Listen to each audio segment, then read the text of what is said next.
প্ৰচাৰিলা শোকে। এই বৈকুণ্ঠৰ শাস্ত্ৰ মহাভাগৱত পৰম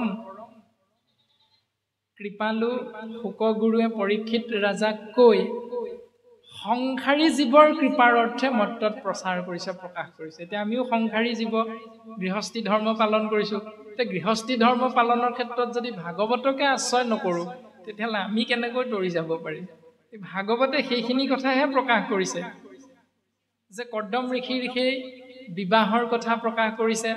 বিবাহৰ কথা প্ৰকাশ কৰিবলৈ যাওঁতে ভগৱন্ত পুৰুষে কৰ্দম ঋষিৰ আগত উপদেশ দিছে যে তোমাৰ এগৰাকী ধৰ্মপত্নী হ'ব, পত্নীৰ নাম হ'ল দেৱহূতি। কাৰ কন্যা? স্বয়ম্ভুৱ মনু আৰু শতৰূপাৰ দুহিতা। দুহিতা বুলি ভাগৱতে আমাক চিনাকি কৰি দিলে। এতিয়া দুহিতা মানে কি? দুটা কুলৰ যিগৰাকীয়ে হিত সাধন কৰিব পৰা জ্ঞানৱন্ত, সেইগৰাকীক দুহিতা বুলি কৈছে।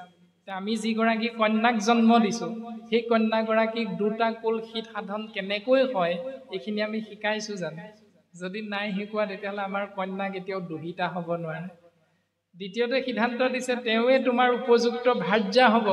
ভাৰ্যা মানে পিতৃকুল আৰু স্বামীকুলৰ দুইটা কুলৰে ভাৰ বহন কৰিব পৰা শক্তি সামৰ্থ্য জ্ঞানেৰে যিগৰাকী পৰিপুষ্ট, তেওঁকে ভাৰ্যা বুলি কোৱা হৈছে।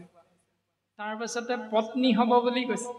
পতনৰ দিশৰ পৰা সুন্দৰ মাৰ্গটো যিগৰাকীয়ে দৰ্শন কৰিব পৰা জ্ঞান অৰ্জন কৰিছে, তেওঁকহে পত্নী বুলি কৈছে। এতিয়া আপুনি আমি পত্নী হ'ব পাৰিছোঁ নাই? আমি ভাৰ্যা জন্ম দিব পাৰিছোঁ নাই? ভাৰ্যা হ'বৰ উপযুক্ত কন্যাক আমি জন্ম দিছোঁ নাই? এইটো আমি নিজেহে বুজি পাম। গতিকে ভাগৱত সংসাৰিক কৰি কৃপা প্ৰচাৰিলা শোকে। শোকগুৰুৱে প্ৰচাৰ কৰিছে সংসাৰী মনুষ্য জীৱৰ কল্যাণৰ পথটো প্ৰশস্ত কৰি। এৰাম জানি এক চিত্তে নিতে শুনা কৃষ্ণ কথা, ইহেন মনুষ্য জন্ম নকৰিও বৃথা। নিতে নিতে কৃষ্ণ কথা শুনা, ভাগৱত কথা শুনা। মনুষ্য জন্মটো বৃথা হোৱাৰ পৰা তোমালোকে পৰিত্ৰাণ পাব পাৰিবা। মনুষ্য জীৱনটো কিমান সময়ৰ বাবে? এৰামে বিজুলি চমক যেন জীৱন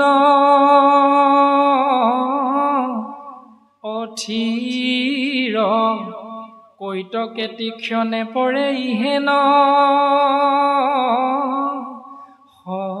শৰীৰ।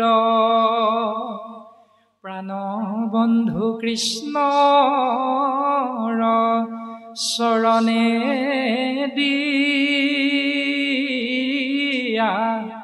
চিত্ত,